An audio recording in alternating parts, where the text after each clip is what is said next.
inspiring biblical families. Turning Hearts Podcast with your hosts, Ryan Phillips and Dennis Aldy. All right, welcome back to Turning Hearts Podcast. Ryan Phillips, Dennis Aldy. Last time we were here, we talked about raising sons, raising all your children, but the importance of your relationship with your sons specifically, and a few pointers on just things you need to be thinking about when raising sons. This one, we wanted to talk a little bit more about daughters. Yeah. And zero in. You've got many of both. So you can speak to both of these from young ages all the way up until the adulthood. And I just have very young ones, although I have more daughters than sons.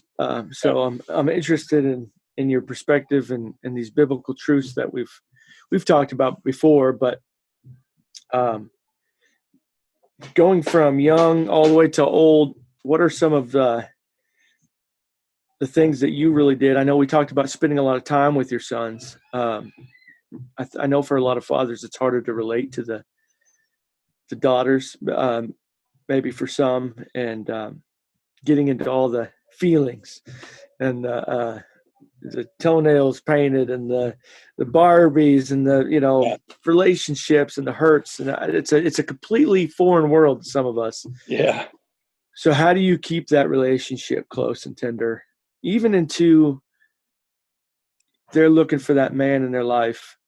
Yeah. How do you keep that relationship or frame it so that when they're older, you're very involved in that process? Yeah. And not just trying to hope that you can oversee it. Right.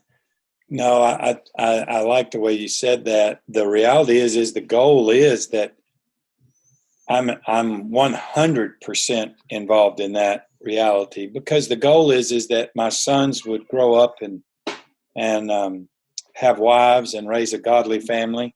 My daughters would grow up and have husbands and raise a godly family. So I want to be involved in both of those. I do. I think how much you look at the divorce rate and such that is in America today and across the world today, and why is it? And I wonder if it's the fact that we didn't have fathers involved. And I know it's a lot of things, but in that beginning, sons and daughters need wisdom to know who to pick, how to go about it. What's okay, what's not okay, who's not okay. And so it's that place of a father that's there and a mother that's there to help in that process and be extremely involved in it, not just hoping for that they at least let me say I like the guy.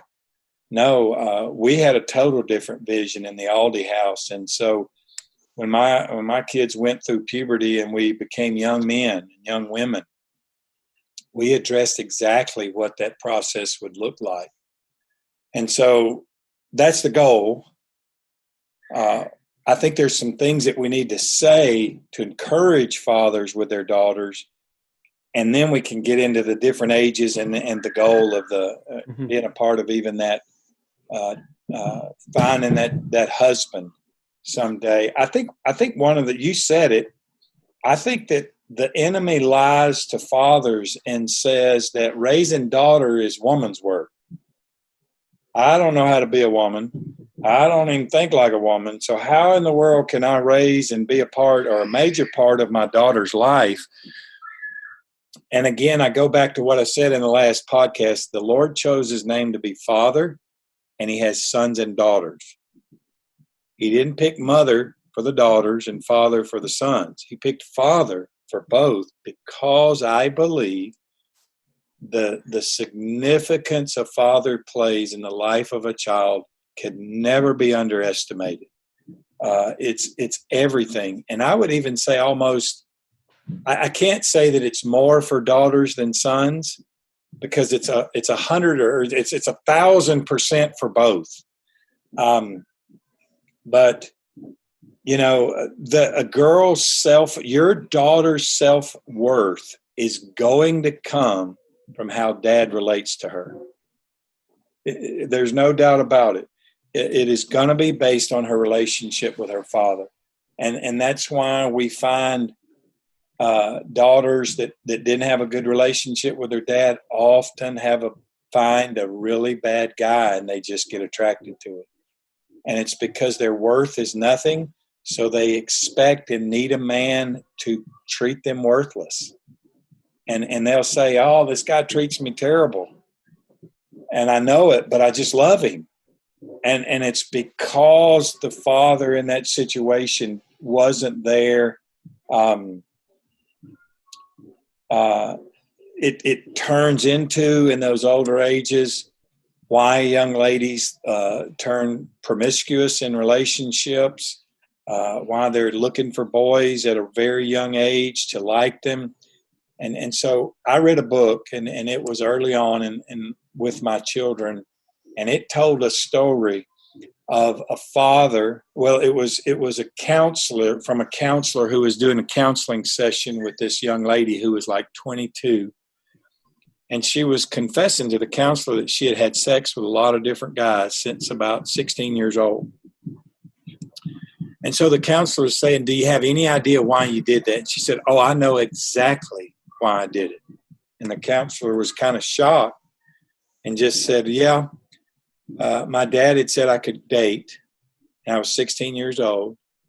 And I came down that day. The young man was coming over to pick me up. I was going out on my first ever date.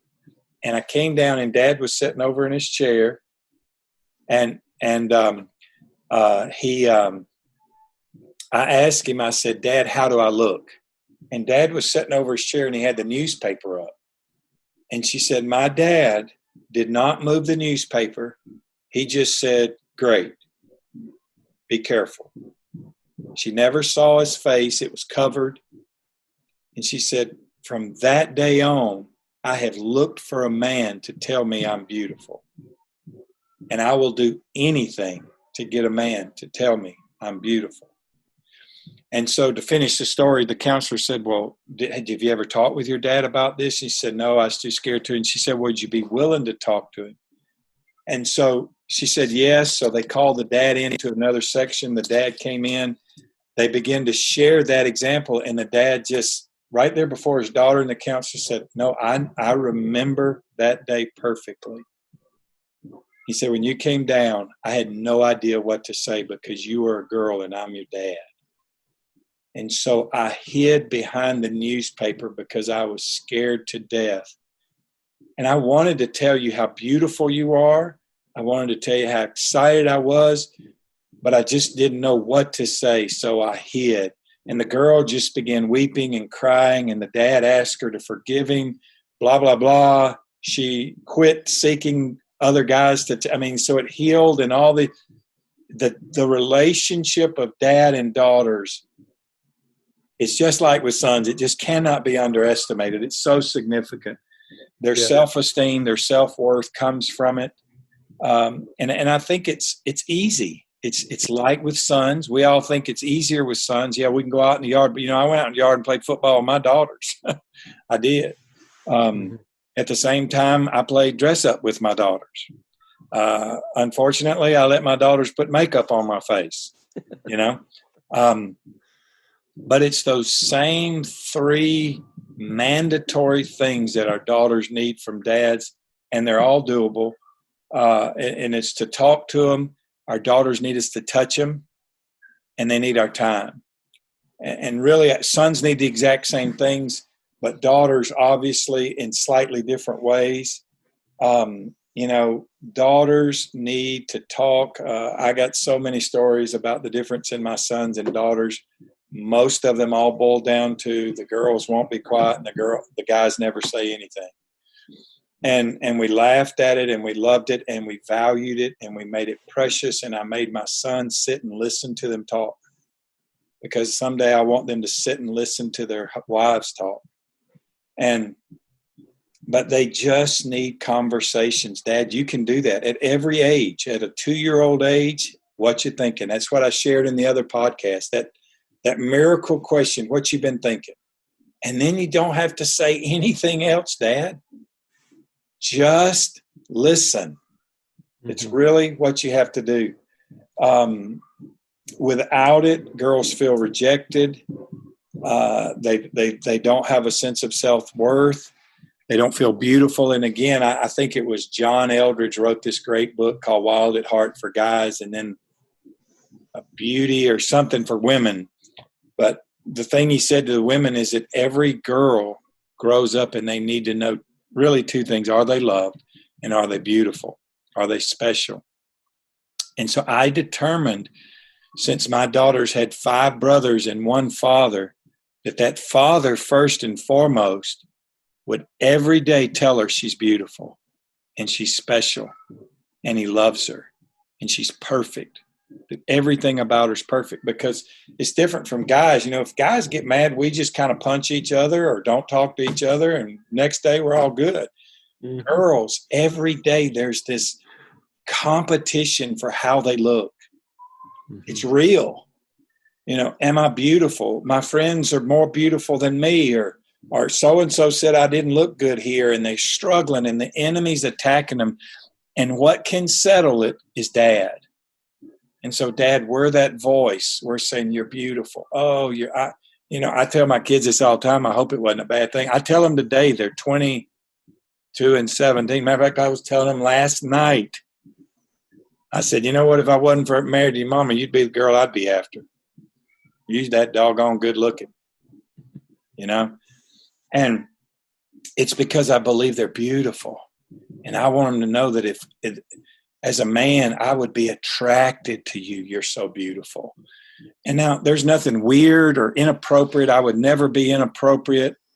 And again, that's the attack of the enemy telling us as fathers, we can't say these things to our daughters, especially after they've gone through puberty and their breasts have developed and they have hips and all these things. We're scared to death now to talk and communicate that love and that beauty.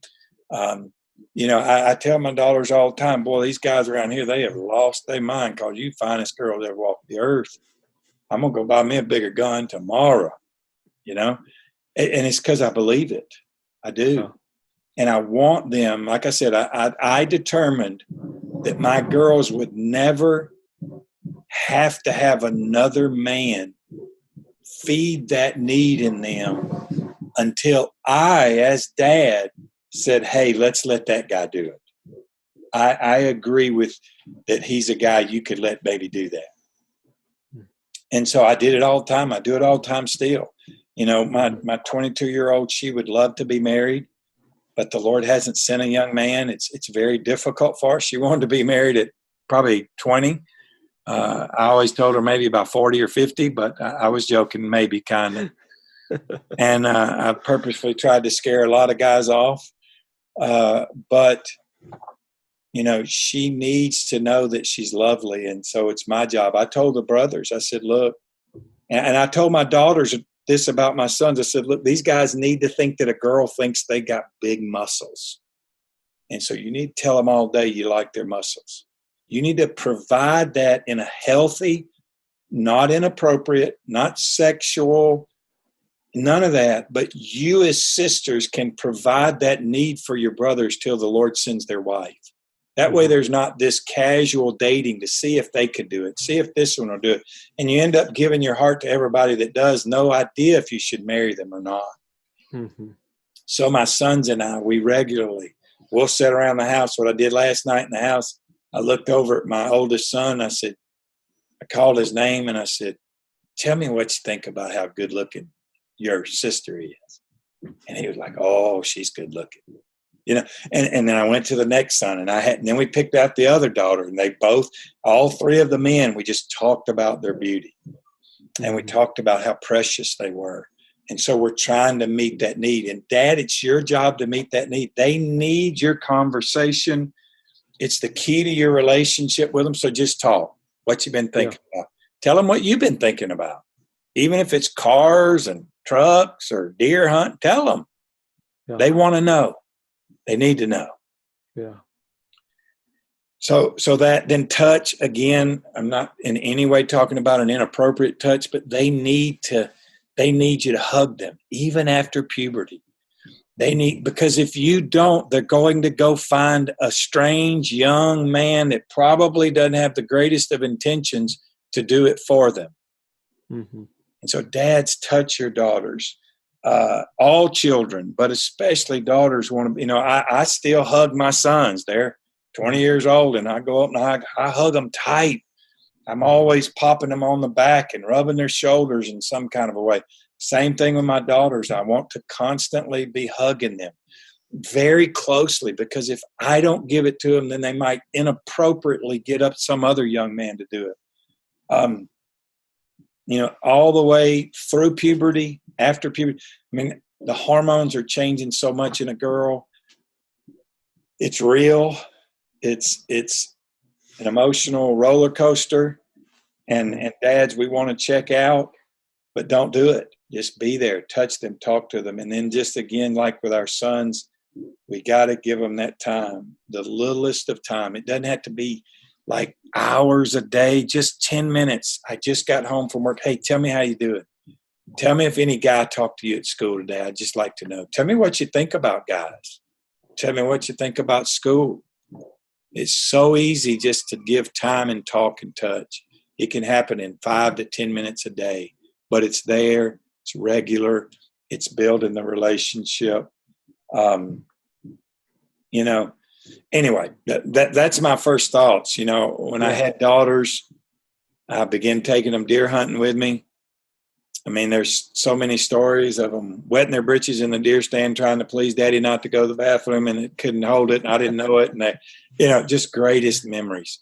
But I just spent time with them. I just talked to them. I just touched them in appropriate ways, and, rubbing their shoulders or something. And now I did that all the way through them becoming young women, going through puberty. I talked with my daughters about sex. My wife would rather that I did it, and I feel it's the dad's job, not the mom's job. And I told them, look, I have no idea what a period is. I'm not good at that one. I understand scientifically what's going on, and I shared that with them. But talk with mom now. But I was a part of all those conversations. Mm-hmm. And I think that's appropriate. And so again, I'll say this, and this should have been said on the other podcast as well. Dads, date your children. Date your children. If you're not, you're losing them. Date your children. Take them out on dates. The way I did it for numerous years is every Thursday of the week at lunch. I worked a full-time job as an engineer.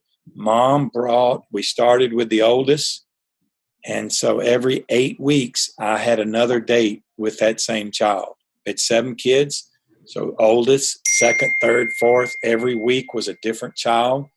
And then it rotated. And so for 4 years straight, I dated every child, and about every 7 to 8 weeks, they had personal time where dad took them out. We just had a picnic. We had coffee. We had ice cream. We had a meal, whatever. And to this day, like I said, I have a 24-year. I date my children. What it is right now, we started a few months ago again. And so I'll do that for 3 years or a year. Then we'll go 6-8 months and not do it, because sometimes things happen and change it, and we have to find a new way to do it, a new time. And now that they're adults, it's way harder because they all have work schedules. So I told my kids every Tuesday and Thursday, we're going to rotate 6 a.m. We have a coffee date with dad. So they'll get up from 6. Most of them have to leave about 7. So 6 to 7, we just have coffee and talk. So the oldest one's Tuesday, the next oldest one's on the next Thursday, then the next Tuesday's the third one, then the next Thursday's the fourth one. And so every 2 weeks you get just at least that hour with dad. Mm-hmm. And your daughters need this so much. I can't say it enough, because the goal is that they would give their hearts. Our kids need to give their hearts to dad.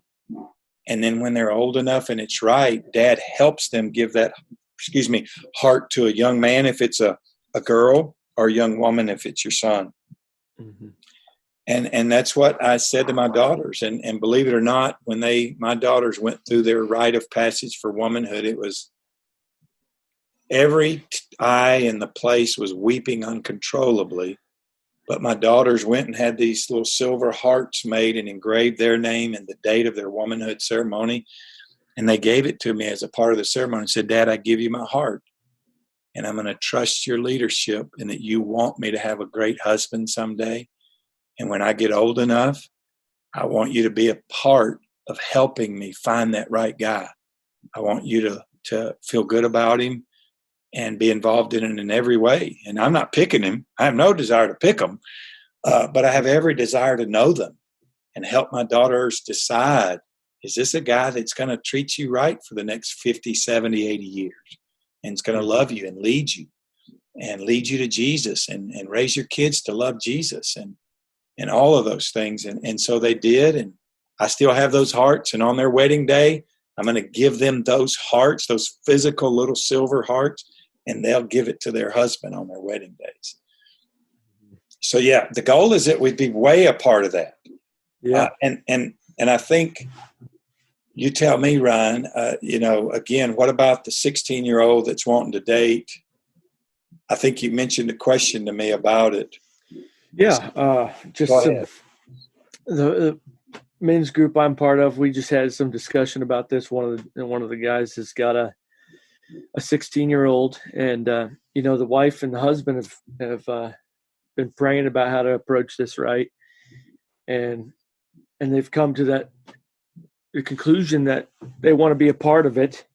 Her life as she's experiencing all this stuff, and they feel like maybe kind of, I don't want to put words in their mouth, but stuck in thinking that if they decide not to let her date, she's going to sneak out and do it anyway. And well, it's a real situation. I bet a lot of people have. Yeah. And so they feel stuck, they want to be part of it. So, their intention is like, and so they feel almost kind of forced into saying, okay, well, we're going to go ahead and let you date. We just want to, really be a part of this. And so all of us men were trying to give what encouragements we could. Of course, I got small children, so my influence and my discussion points don't come with much weight. But that's why I realized vision for how much importance it is to have a great vision for that age when I get there. But no doubt. How do you? It made me think of two things. What's the right decision? What's the biblical decision? Yeah. This might, I don't want to hurt anybody's feelings or anything or offend anybody, but what's the biblical, we all are subject to this. So what's the biblical decision there that you would feel if you were counseling a couple like this? And I'm sure you have. Number two, when that man does come along and say outside of this scenario, but when that man does come along, what is your 1, 2, or 3 top things that you want to pursue towards him? Relationship, his vision and goals for the relationship. As you start to build that relationship, I'll just throw you in there. You're this guy, and you're trying to make the right decision to please the Lord and protect your daughter, because I know He is. Yeah. So we'll get to the first part. So I think it'd be wise to really decide the purpose of dating. And we grew up, dating was where you just tried out all these different people to see if you liked one. And I will say, in my opinion, there's nothing good that can come from that. Now, people can disagree with me, and I'm not, all I know is that I dated growing up. I gave my heart to several girls. And once I found my wife and married her, I was so sad I had given to those girls my heart. And I had to walk through healings and issues in my marriage because I had given my heart to several girls before I got my wife. So, and there's nothing biblical about that at all that I'm aware of. Now, I haven't researched the Bible I've read it, but anyway, the biblical pattern is that the dad picks them and it's an arranged marriage. And so none of us want to do that one. I mean, I don't want to pick my kid's wife, spouses. I don't. That's the biblical precedent, but I don't want to do that. I won't do that. So first let's define, and I want to get to someone whose daughter's wanting to date, but let's define what would be, why would we let anybody date and why would we date? The only way I can think of is that somebody needs to know if they're beautiful. They need to know if they're special and that a guy would want to be with them. Dating is how that's most often answered, but it's the inappropriate way at the age of 16. I just don't see any reason to date if you can't get married. Now, if you're fine with your daughter marrying at 16, then let her date. I don't think many are. And so my advice is that you would not. And the way, again, what I want is I want my daughters and I want my sons to be around all types of young men and young women in groups of church groups, in our fellowship, their friend groups. And I love that my kids want me to be a part of that. And we get to see people and we get to like people or not like people. And we do it without this pressure to perform. I like you. Will you like me back? Because that's just pure manipulation. And so we're starting these relationships on trickery and manipulation, trying to get people to like us. Mm-hmm. And it's just a recipe for disaster. So my advice is don't let a 16-year-old daughter date. That's my honest advice. I have a 22-year-old daughter, and she's never been on a date. She has spent a lot of times with a lot of great young men and women in friend groups. And we are waiting for a young man that the Lord would speak to and call up and want to get to know her. And then they would date or court. Well, I don't know the right word. I don't care the word, but they would begin to spend time together to see if they love each other. They like or attracted each other. Yeah. And so in the midst of that, let's say there's someone that she's interested in, and there's a question there of like, should we find out more about this? What do you do? Do you like, I'm asking this for myself in the future. Do you bring him over, say, hang out with the brothers, hang out with the family, come over for church, come over for movie night? I mean, how would you? Well, that's the beauty of having brothers. We've done that, if there was an attraction, and again, if there was a 16-year-old attraction, we would just deny it because we can't get married at 16. If there was a 17, 18-year-old attraction, we would probably just deny it. Around that 20-year-old age, if there's an attraction, then we talk about that. And then the reality is that if that person isn't a part of the friend group, then my sons could invite that person to be a part of the friend group, but it's not from my daughter. And that person would never have my daughter wouldn't start flirting with him to try to feel him out. We just don't play those games. Mm-hmm. But so we would see if we could be around them, see if we could get to know them, see if she could get to know him, see if he could get to know her. And it's not just them, but it's this group. Mm-hmm. And we've done that often. Yeah. As well, I mean, there was I don't have a problem. I mean, I personally, as dad, have called another young man's dad and just said, hey, I have a daughter.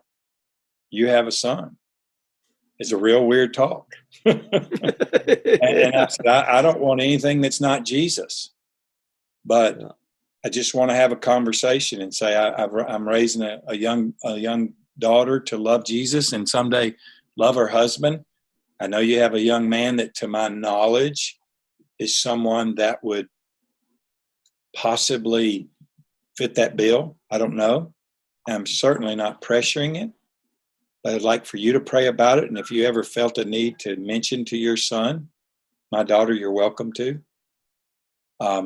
Again, men can communicate. That's, again, the role of that father in those relationships takes the pressure off our daughters to perform, to get certain, where they have to flirt or they have to do something that's beyond a certain boundary to make things happen. We want the Lord to bring about our spouses. And we know that that's often our choice. It's not like there's this miracle person. No, it's two people choosing to be in covenant and commitment together. And I could tell the stories of my two sons and how they've approached it. We just had our second son get married last weekend. Mm-hmm. It was a real blessing, how they came about. You know, I mean, I say this will freak everybody out, but this isn't like something to make us famous, but like their first kiss was at the wedding. And it was just so awkward and fun to watch. So exciting. Yeah. They'd chosen the Lord. Anyway, all these things. Yeah. But to get back, so if your daughter's wanting to date at 16 and you're afraid if you tell her no, she's going to do it behind your back, probably that means the relationship with your daughter that you need really isn't there. And I hate to say that. I'm not condemning or criticizing. It's just a sign to you that you don't have your daughter's heart if you believe if you said no, she wouldn't trust you. And so call a time out. Get a date with your daughter. You and mom, take her out. Buy her favorite meal and tell her that you're sorry that you didn't capture her heart as a young lady. That maybe you put work before her. Maybe you put golf. I don't know. I'm totally making up things. Ask her to forgive you. And then reassure her that your number one or top 5 goals for her life is that she meet a great young man and get married and have an awesome family. And you want to be a part of that. You want to bless it. You the ideas you have is that you just like to talk to the guy before they date. Maybe spend some time with him. You'd like to approve of him before she even thinks about it. Blah, and just come up with 5 things you want to do. And we'll talk about those if you want to. It sounds like the second part of your question. But just apologize to her and say, it's my bad that you don't want me. You don't trust that if I said no, that I'd be trying to withhold a good thing from you. That's not my heart. I repent that I've made you feel that way. And then you better start dating that daughter every week. You need to go out with coffee with her and you need to just listen to her and just say, hey, I want to date you. I've missed it in the past, but I want me and you, instead of you dating a young man, you're 16, and you might say, I tell you what, I want you to wait until you're 19, 18, I don't know, 20, 22. I'll date you until then. I will date you. I want your heart. And I want to be there the day you give that heart to another man. And I would just ask her and I'd start to date her and I would have conversation with her and I would begin to touch her just on her back and shoulders and I'd begin to tell her how beautiful she is and she doesn't need a young man. I know I totally, it's not a bad thing that she wants a man to tell her she's beautiful. It's how God made her. She needs to be a man's princess. Just let her become yours for a few years. And so that's what I would do in that case is I would, it's not too late, And if she just absolutely said, no, I don't want that. I won't let you do that. I won't go out on a date with you. Then I would still do the right thing, so to speak, and not let her date. If you don't think 16 is a good age to date, don't let her date. And if she ends up going behind your back, I don't know, maybe there's some discipline things that you can do. If she has a car, you might take it away. She has a cell phone, you might take it away. we as fathers, we discipline our children. And, we wouldn't probably be spanking a 16-year-old, but we would discipline them, if they, I don't know, those are things I would do. She would have to come under my authority living in my house. And if they broke that, then they would pay the consequences of that. And I know that may not answer every question on that, but I would start dating them. I would capture that heart. You want it. I promise you want it. It's your greatest gift. My daughter's hearts. I mean, I love my wife, and I'm so thankful I have her heart. And that's my greatest relationship on the earth. But my daughter's hearts, they are pure gold to me. Pure. You spoke of that, the little physical hearts that she. That's the only part of her little ceremony, Joy's ceremony, that when she gave that was my favorite. I mean, that just stuck in my mind. That just to have a daughter at that moment, I just want that moment. I want to see each one of my daughters get there where they look to their father at that age and say, "I trust you with my heart and my life, and that you're going to make the best decision for me." That is just the best spot to be. And it's powerful. It's a responsibility for dad. It takes a lot of work to get there. Yeah. And though, again, I don't want to choose their husbands. That's not my job. Yeah. Right. But I want to be a voice of wisdom to their hearts to say, hey, let's think about these three things with this young man. What do you think about him? Let me tell you what I think about him. And so anyway, I think that I think it is just gonna make that day for them also so special. To just have, like you're saying in the very beginning, about having your father's attention. Yeah. That's the other thing that she said in that.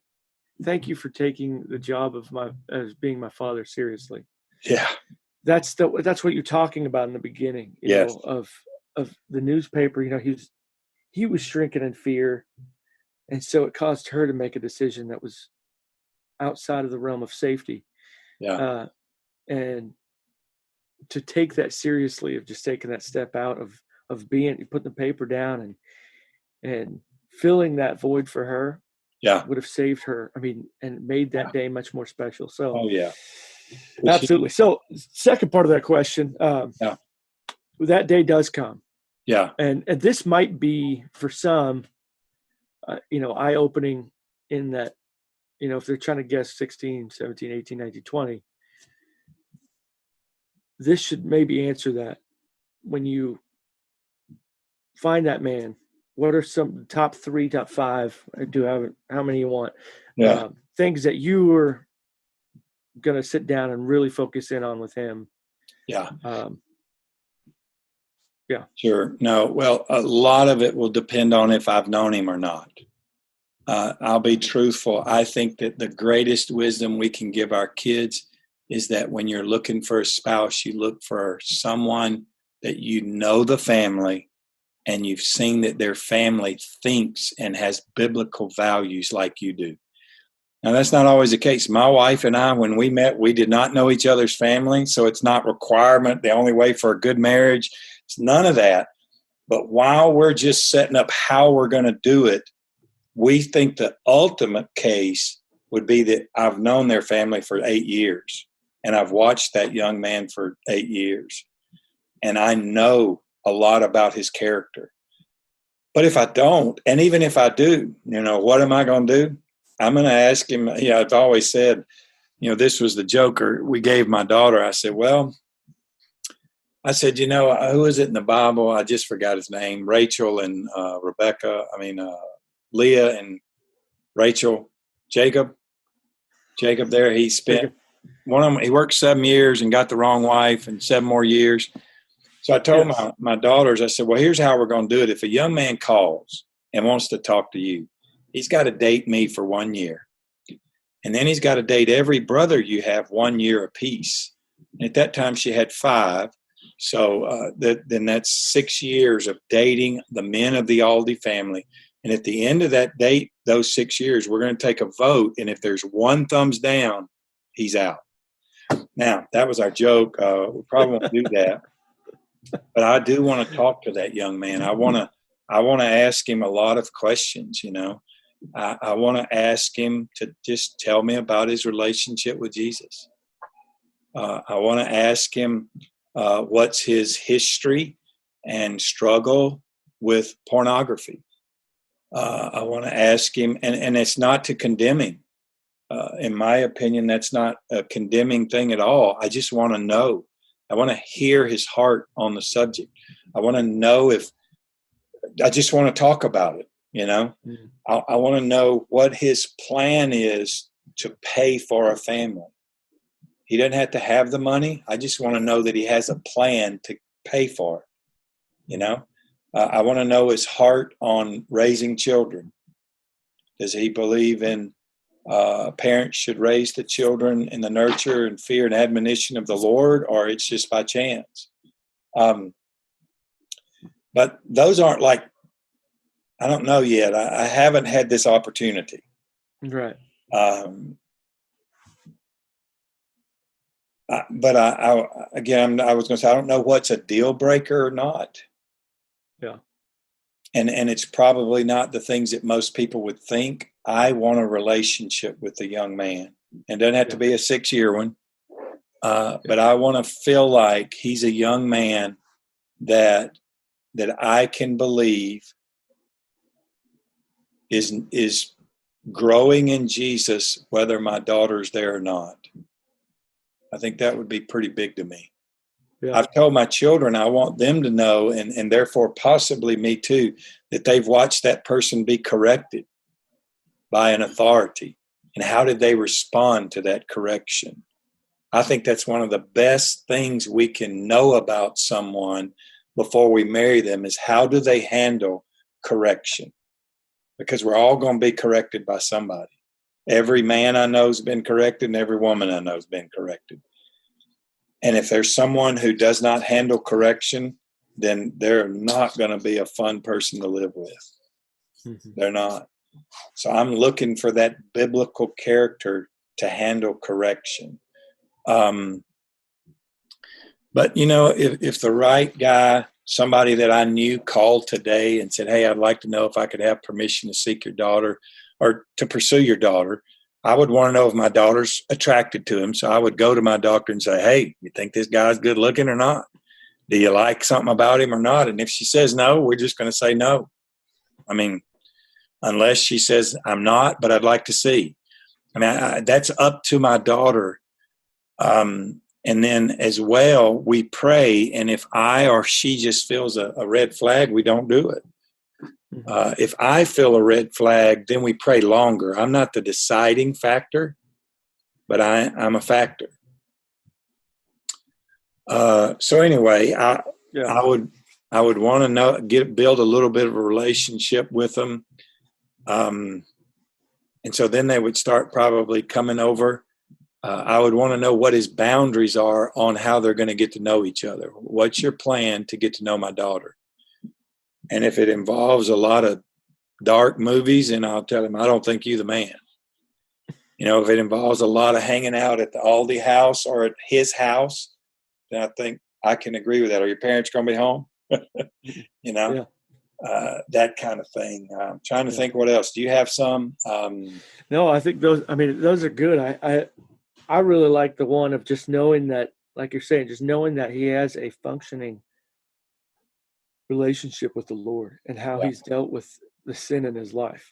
Yeah. I mean, it's not like, well, you've got sin in your life, so you're out, because we're all there. Oh, yeah. But how is that stuff being processed? Yes. And how is he dealing with it? And what does he think the Lord thinks about him? And that's exactly it. Yes, it's I'm not perfect, and I certainly don't. My daughters aren't perfect; they're pretty close. Yeah. But I certainly don't expect their future spouses to be perfect. Yeah, I don't. But I expect them to. And you know what? Maybe a young man comes in, he isn't mature in how to deal with some of those things. Maybe he wants me to disciple him. And I would do that, but it wouldn't be so that he could date my daughter. It would be so that he could mature as a young man. And we'll see if anything ever happens with my daughter. Mm-hmm. I would be up for that. Yeah. I think that disciple, I mean, to be the one where, you already have your daughter's heart, hopefully, and you're counseling her heart, and to have him desire to come under that leadership. I mean, that would just be. Well, yeah. And I'm going to make a statement that I hate.